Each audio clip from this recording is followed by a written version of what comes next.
មូលនិធិសប្បុរសធម៌ដើម្បីសុភមង្គលកម្មករប្រគល់ជំនួយចាំបាច់ដល់ជនភៀស300គ្រួសារនៅខេត្តឧត្តរមានជ័យ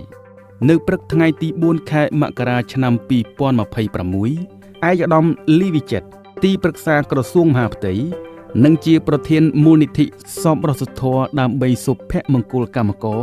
បានដឹកនាំក្រុមការងារនាំយកជំនួយសប្បុរសធម៌ជូនពលរដ្ឋជនភៀសចំនួន300គ្រួសារនៅមណ្ឌលសុវត្ថិភាពស្រុកអន្លង់វែងខេត្តឧត្តរមានជ័យជំនួយនេះដែលទទួលបានពីការបរិច្ចាគរបស់សប្បុរសជន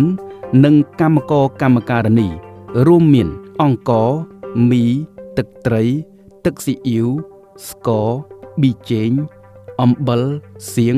និងសម្ភារៈប្រើប្រាស់ចាំបាច់ផ្សេងទៀត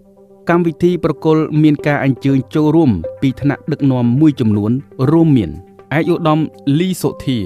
ឯកឧត្តមអ៊ូរតនាឯកឧត្តមអ៊ុនដារ៉ាលោកឡាយផូលីលោកយុនមេងស្រន់និងអភិបាលស្រុកអន្លង់វែងក្នុងឱកាសនោះឯកឧត្តមលីវិចិត្របានថ្លែងអំណរគុណដ៏ជ្រាលជ្រៅចំពោះបងប្អូនកម្មករកម្មការិនី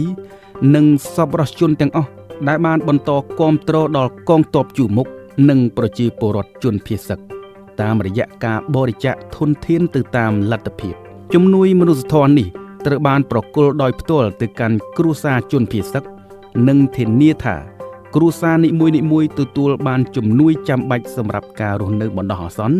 របស់ពួកគាត់